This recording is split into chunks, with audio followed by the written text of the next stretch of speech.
आपण मागील लेक्चरमध्ये काय शिकलो होतो? फिनॉलच्या रिएक्शन. नंबर फर्स्ट आपण फिनॉल प्रिपेअर केला होता. कशापासून फिनॉल प्रिपेअर केला होता? क्लोरोबेन्झेन पासून, बाय द डाव प्रोसेस. नंबर सेकंड आपण क्युमिन पासून फिनॉल स्टार्ट केला होता.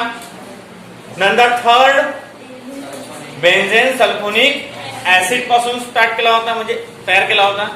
आणि नंतर बस 3 रिएक्शन पाहिल्या होत्या.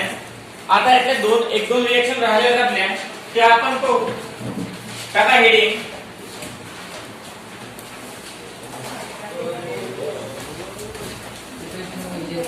हेडिंग टाका.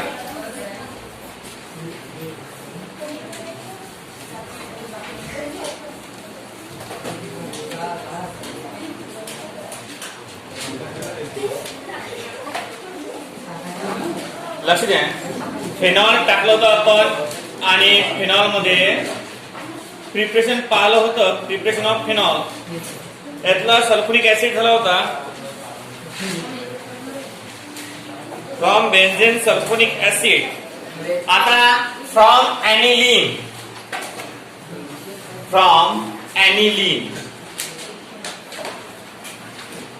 Number 4 from aniline. आता ऍनिलीन पासून फिनॉलची प्रिपरेशन कशी?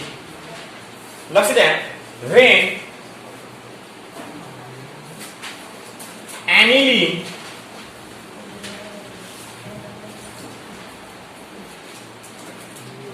react with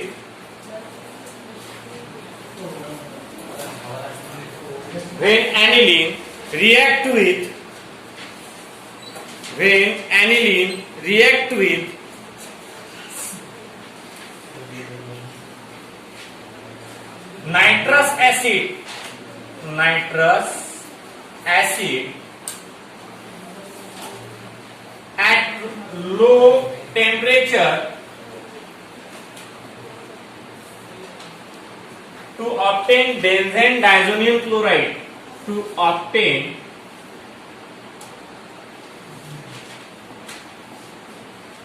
benzene diazonium chloride, which are hydrolysis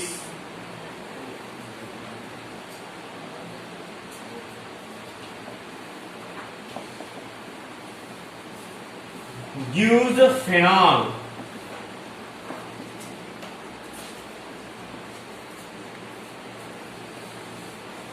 Aniline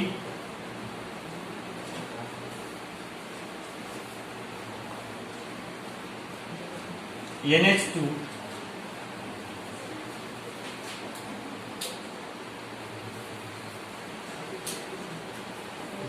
react with nitrous acid HNO2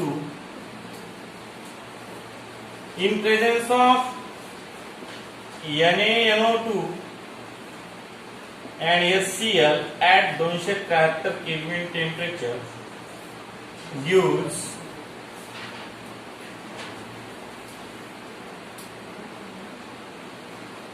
benzene diazonium chloride. Benzene diazonium chloride,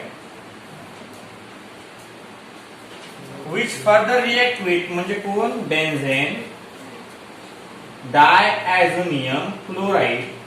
Further on hydrolysis and heat gives a phenol and H2 gas is released. Sorry, not H2. N2 gas is released. हा बेन्झेन diazonium chloride आहे.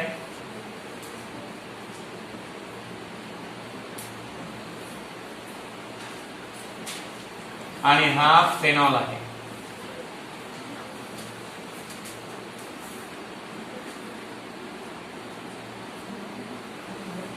लक्ष द्या. From aniline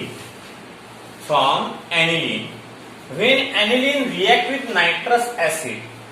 आता what is mean by nitrous acid हे तर आपण नंतर पाहूच, ज्यावेळेस आपण नायट्रोजन कंटेनिंग कंपाऊंड पाहू, म्हणजे चॅप्टर नंबर 14, त्यावेळेस आपल्याला हे पाच लागेल, म्हणजे काय आहे काय नायट्रोजन कंटेनिंग कंपाऊंड कोणत्यात काय आहे. आता नायट्रस ऍसिड HNO2 हा ज्यावेळेस ऍनिलिनवर अफेक्ट करते,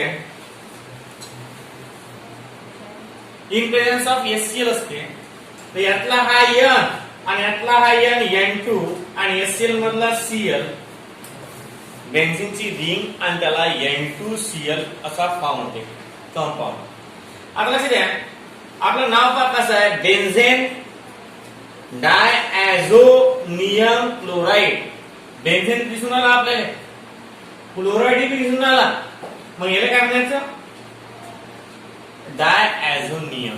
याला काय म्हणायचं, डायॲझोनियम. का बरं, कारण बेन्झीनची रिंग आहे, नावावरच बेन्झीन आहे. Very good. ॲझोनियम आपल्याला माहित नाही काय म्हणतात, तर क्लोराइड माहित आहे, राहिला काय NH2 म्हणजे N2 ला काय म्हणतात, डायॲझोनियम. आता डाय म्हणजे दोन असतात, म्हणजे जर N असला तर ॲझोनियम, का असते ते ॲझोनियम. म्हणजे नायट्रोजनला केमिस्ट्री मध्ये काय म्हणतात, ॲझो. नायट्रोजनला केमिस्ट्री मध्ये काय म्हणतात, ॲझो. आता डायॲझोनियम क्लोराइड म्हणता बरोबर हा N2 बॉन्ड कसा असते लक्ष द्या. म्हणजे N2 मध्ये स्ट्रक्चर कसं असते, N ट्रिपल बॉन्ड N काय असते, N ट्रिपल बॉन्ड N. आणि काही वेळेस काय होते की जो N2 आहे की नाही, याला असं लिहितात,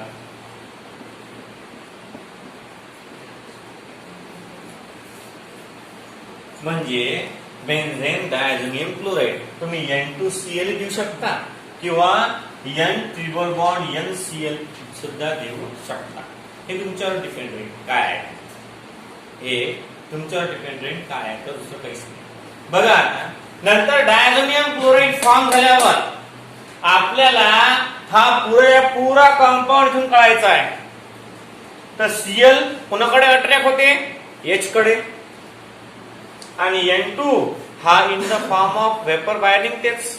जर आपण हिट केलं, आपण जर हिट केलं तर जो हा म्हणजे N2 आहे हा बाहेर with the help of vapours बाहेर निघते. आणि H ची जर ऍडिशन केली तर H आणि हा Cl बॉन्ड फॉर्म. तुम्हाला माहित आहे Cl जर समजा H पॉझिटिव्ह आणि OH निगेटिव्ह सोबत आपण ऍडिशन केली तर हा Cl अट्रॅक्ट कोणाकडे होईल, आणि काय तयार होईल, HCl निघून जाईल. HCl निघून गेला काय आला, फक्त N2. मग N2 with the help of vapours बाहेर पडेल. काय बरं आपण हिट करून आलो, काय बरं आपण हिट करून आलो. आता याला वॉटर मध्ये टाकल्यावर हिट कसं करतात, प्रश्न हा मोठा आहे जरसा, की आपण म्हणालो हायड्रोलिसिस करणं. हायड्रोलिसिस म्हणजे addition of water, addition of water. आता ऍडिशन ऑफ वॉटर केल्यावर काय होते लक्ष द्या, काय होते, कधी कधी जे आपल्या घरचं दूध असते त्याच्यामध्ये आपण थोडंफार पाणी टाकून त्याला हिट करत असतो. माहित नशील तर माहित करून घ्यायचं. ज्या वेळेस भांड्यात आपण दूध आणतो त्यावेळेस ते दूध टाकल्यावर डबल थोडंसं पाणी टाकून त्याला हलवून ते दुधात मिक्स करतो आपण, आणि त्याला हिट करतो. हिट केल्यावर काय होते, पाण्यासोबत ज्या इम्प्युरिटीज प्रेझेंट असतात त्यामध्ये त्या बाहेर पडतात. मग तेच प्रोसेस इथं आहे. म्हणजे Cl सोबत काय बाहेर पडणार, N2. याला हिट केल्यावर ज्या वेळेस आपण बेन्झेन डायॲझोनियम क्लोराइड याच्यावर हायड्रोलिसिस करू आणि त्याला हिट करू. हायड्रोलिसिस म्हणजे ऍडिशन ऑफ वॉटर, म्हणजे बेन्झेन डायॲझोनियम क्लोराइड त्यात वॉटर टाकलं, किती 50 ml टाकलं, आणि नंतर त्याला काय केलं, with the help of Bunsen burner त्याला काय केलं, आपण हिट केलं. मग हिट केल्यावर काय होते, the HCl molecule are remove with the help of vapours. With N2 vapours आणि आपल्याला काय भेटते फेनॉल मिळते. काय मिळते फेनॉल. कसं आहे N2 गेला निघून HCl गेला निघून काय उरलं मग OH कुठं अटॅच राहील या बेन्झेनला. अशा प्रकारची रिएक्शन आहे फॉर्म आलेली. आता एवढं मोठं डीप मध्ये गेल्यापेक्षा डायरेक्ट अँड डायरेक्ट सोपी आणि सिंपल स्टेट कोणती आहे हे पहा. हा NH2 हा NO2 पायातला H गायब करायचा N2 आणि हा Cl N2Cl N2Cl घ्यायचं हायड्रोलिसिस करायचं सरळ गायब OH घेऊन डोक्ष आटपली गोष्ट. काय पाहिजे आपल्याला फेनॉल. फेनॉलच्या वरती बेन्झीन डोक्यात काय असते OH. मग OH पाहिजे त्याने ती तंबा करणं बघा दुसरं काहीच नाही. अशा प्रकारचं आहे. बघा आता असं द्या पुढचा कन्सेप्ट आहे. हे झाली पाचवी आपली चौथी रिएक्शन. इथं फिनॉलच्या प्रिपरेशन संपल्या. इथं फिनॉलच्या प्रिपरेशन संपल्या. आता आहे फिजिकल प्रॉपर्टीज ऑफ फेनॉल. लिहा physical properties of phenol. Physical properties of phenol. Physical properties of phenol.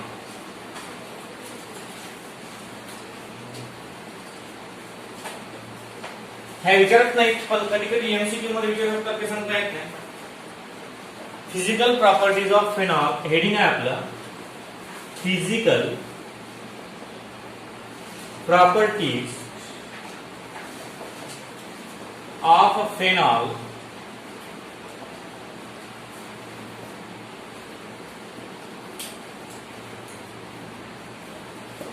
Physical properties of phenol.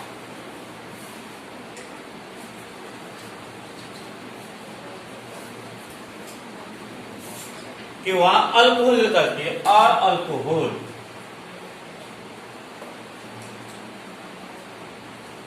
आता फेनॉल हा काय आहे. फेनॉलला काय म्हणतो आपण ज्यावेळेस पाल त्यावेळेस ॲरोमॅटिकल कोर. काय म्हणतो फेनॉलला ॲरोमॅटिकल कोर. मग अल्कोहोलची ज्या प्रॉपर्टी आहे त्याच फेनॉल दाखवीन थोड्याफार कमी जास्त पण तेवढ्याच प्रॉपर्टी दाखवणार आहेत.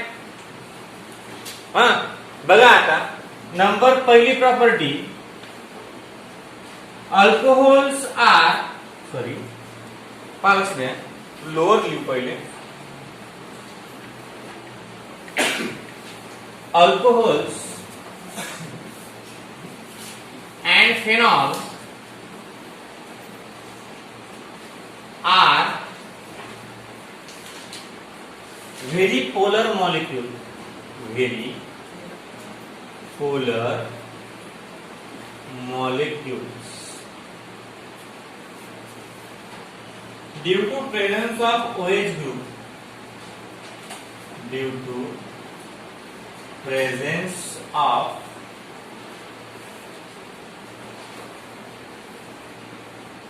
OH group.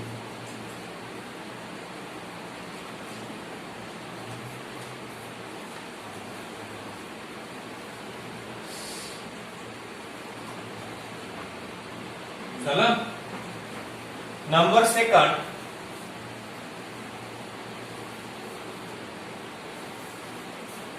lower alcohol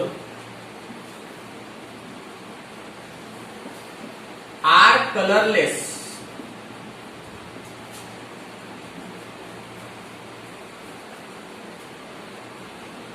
Toxic liquid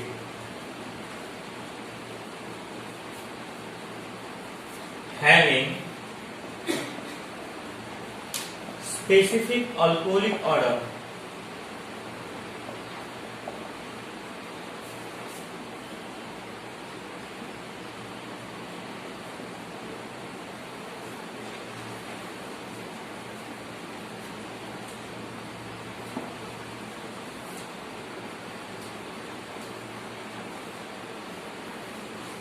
And pure phenol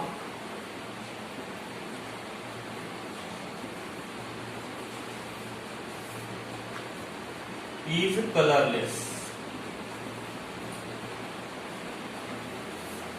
number third,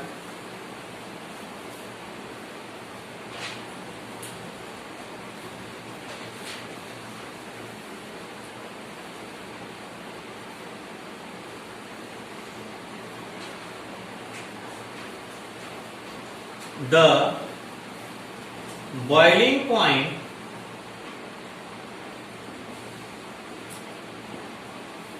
of alcohol and phenol are increases due to increase in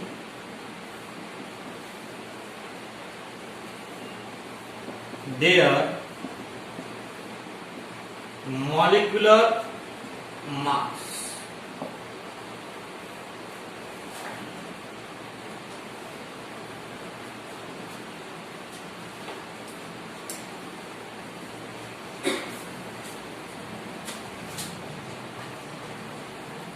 Number 4, phenol and lower alcohol are easily soluble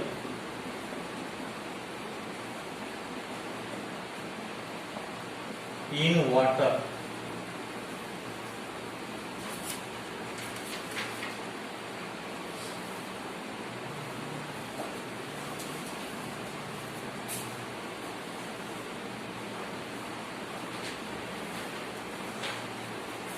झालं?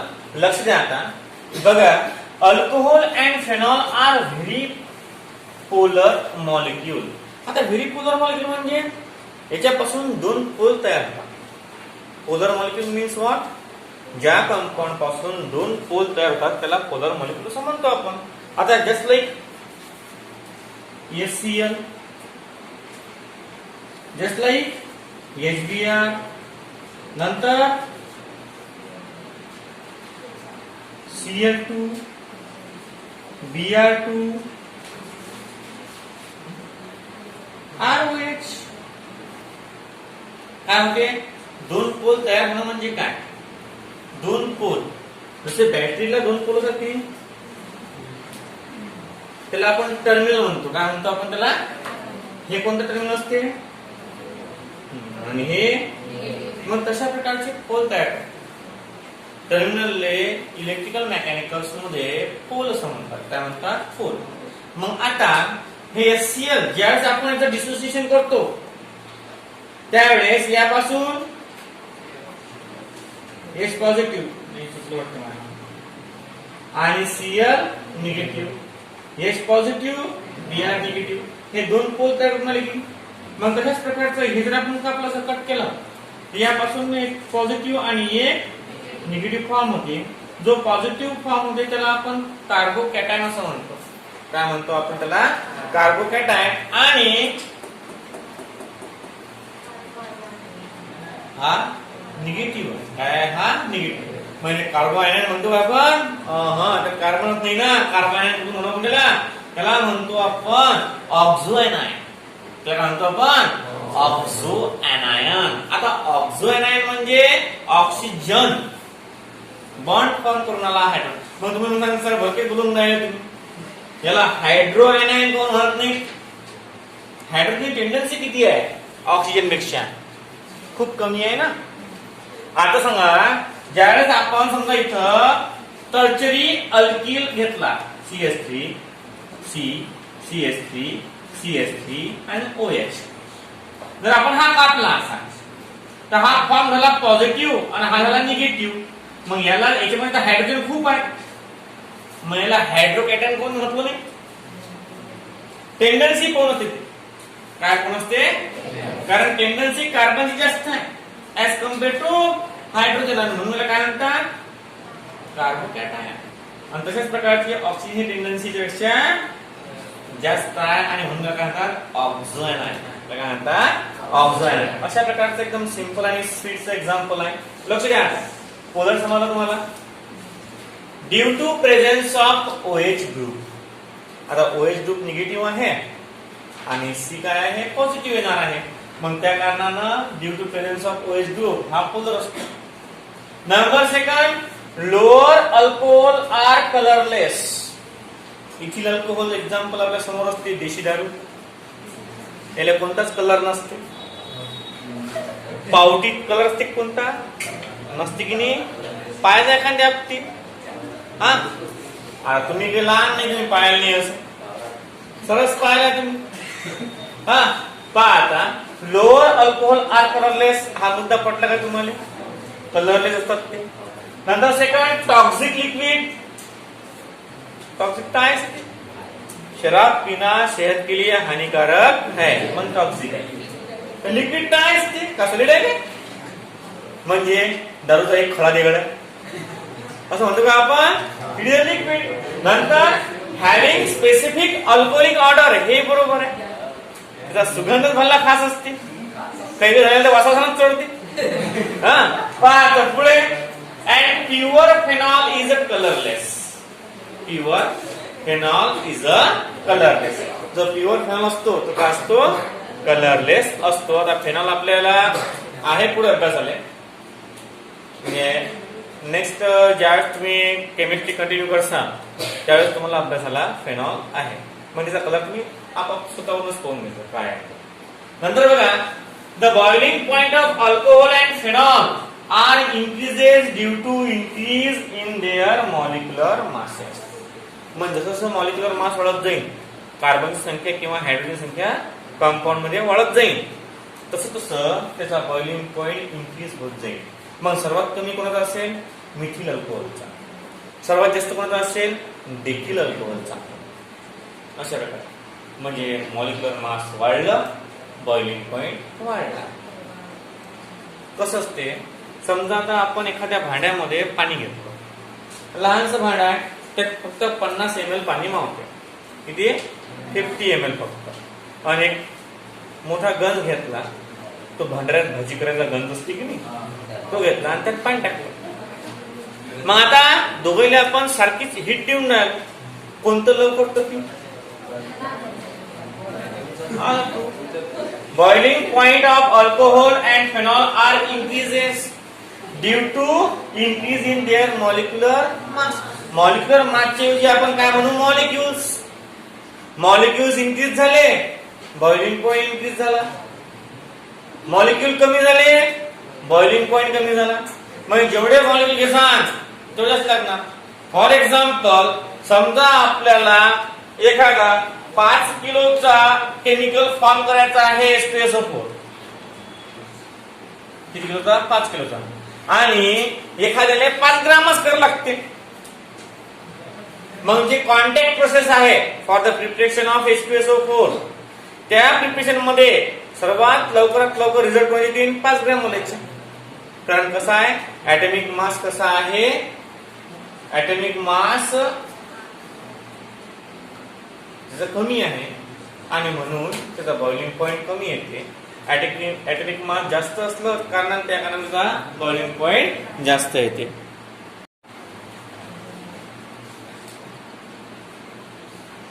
पालस काय, हे झालं फिजिकल प्रॉपर्टीज. एनी हाऊ तुम्हाला कधी विचारत नाही ते. फक्त कसं आहे की एखाद्या वेळेस MCQ मध्ये किंवा मग तुम्हाला जेई नीट याच्यामध्ये हे विचारू शकतात. Number 4, phenol and lower alcohol are easily soluble in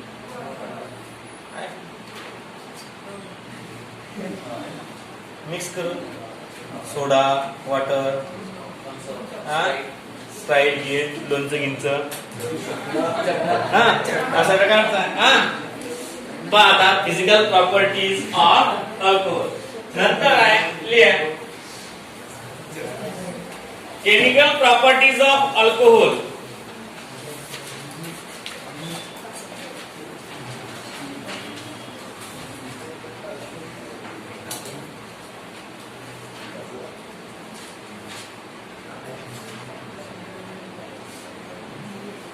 chemical properties of alcohol. आता हे खूप इम्पॉर्टंट आहे. जे मी शिकून आलो ते खूप इम्पॉर्टंट आहे. सर्वांनी खूप कॉन्सेप्ट घेऊन लक्षात ठेवायचं. लिहा डिस्टिंग्विशिंग टेस्ट बिटवीन टॉपिक आहे केमिकल प्रॉपर्टीज ऑफ अल्कोहोल मध्ये टॉपिक आहे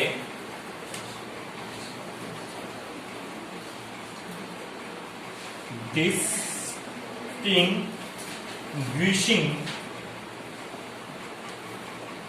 टेस्ट फॉर अल्कोहोल.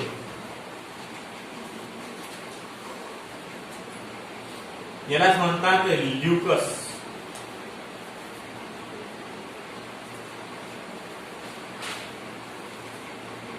टेस्ट म्हणजे ल्युकस या शास्त्रज्ञांना हे टेस्ट काढली होती की प्रायमरी अल्कोहोल कोणता, सेकंडरी अल्कोहोल कोणता आणि टर्शरी अल्कोहोल कोणता. आता तुम्ही सांगा, तुम्हाला मी एका याच्यामध्ये अल्कोहोल दिला, एखाद्या पिपेटमध्ये बिकर मध्ये अल्कोहोल दिला, मग तुम्हाला हे सांगता येईल काय की हा प्रायमरी आहे, सेकंडरी आहे की टर्शरी आहे? नाही. दिल्याबरोबर तुम्ही डायरेक्ट काय करता, काही काही जे असतील डायरेक्ट पाहते काय आहे. एक वेळ अशी गोष्ट आहे पहा, केमिस्ट्री लॅबोरेटरी मध्ये काय झालं होतं की मी H2SO4 असते की नाही, ते पिपेटच्या माध्यमातून असं ओढून राहतं, असं एक उभ्यानं स्प्रे करत असते, त्याचं बसायला लागत नाही. इंटरेस्टिंग गोष्ट आहे थोडी. तर असं वळलं, ते वळल्याबरोबर त्याच्यात बबल्स आले ते पिपेटमध्ये बबल आल्याच कारणाने ते आणि सारा तोंड आंबट ऍसिड होता. आता H2SO4 होतं की काय होतं ते माहित नाही मला, एवढं काही आठवत नाही, पण ऍसिड होतं, सारं तोंड आंबटलं. मग तेच पिपेट काढली डायरेक्ट आणि अल्कोहोल जेट टाकली आणि डायरेक्ट वळली. कसं असतं की फक्त मला एवढं मिळतं की आता आपण ऍसिड घेतलं, आता आपल्याला बेस घ्यावा लागतो म्हणजे न्यूट्रलायझेशन रिएक्शन होईल. मग आता असं तोंड काढल्याबरोबर ते आंबट झालं, मला जमलं नाही, ते डायरेक्ट काढली पिपेट, डायरेक्ट अल्कोहोल मध्ये एक घट घेऊन घेतला. जसा घेतला तसा न्यूट्रलायझेशन टेक प्लेस, म्हणजे आंबट झालं जातं न्यूट्रल. तसं कधी आलं तुमच्या, समजा एखादा प्रसंग आलाय तर असं काही चालते, फक्त पुरेपुरी बॉटल नका मारतो, होत जाईल की राहायला ते ऍसिडिफिकेशन आलं आणि डायरेक्ट असं झालं पाहिजे. हा पहा पुढे पहा, लिक्विड टेस्ट लिहा, याच्यामध्ये थोडंसं लिहू. Primary, secondary and tertiary alcohol, primary, secondary and tertiary alcohol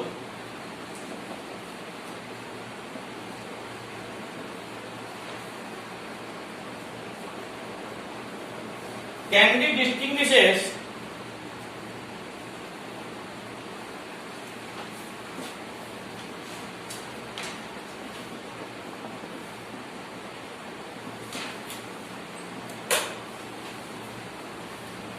from each other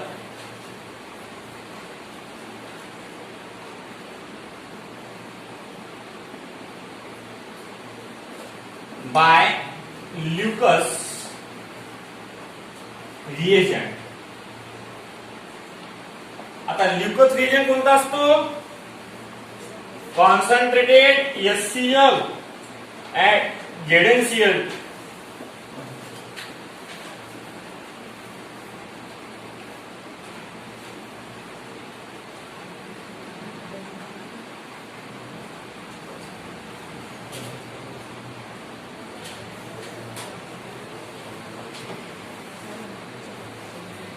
झाला. तर पहा आता, primary alcohol, all alcohol react with Lucas reagent.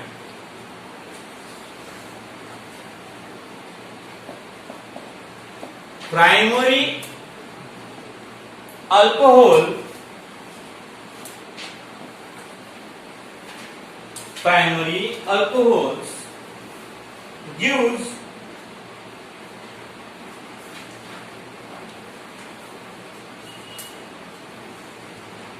turbid solution.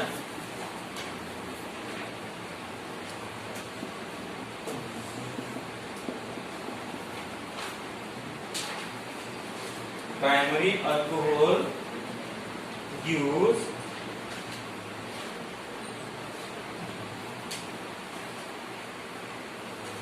turbid solution.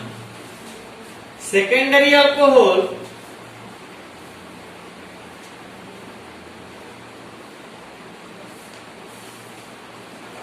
forms fuming and the reaction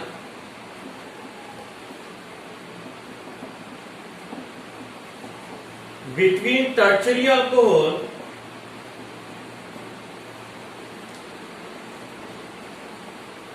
and glucose reagent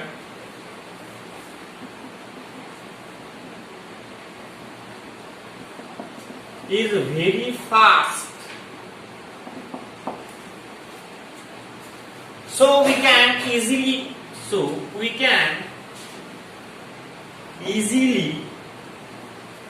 distinguish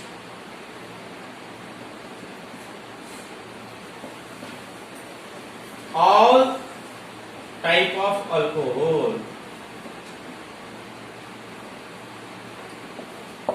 हे लिहून घ्या, उद्या समजून सांगणार आहे पुढे.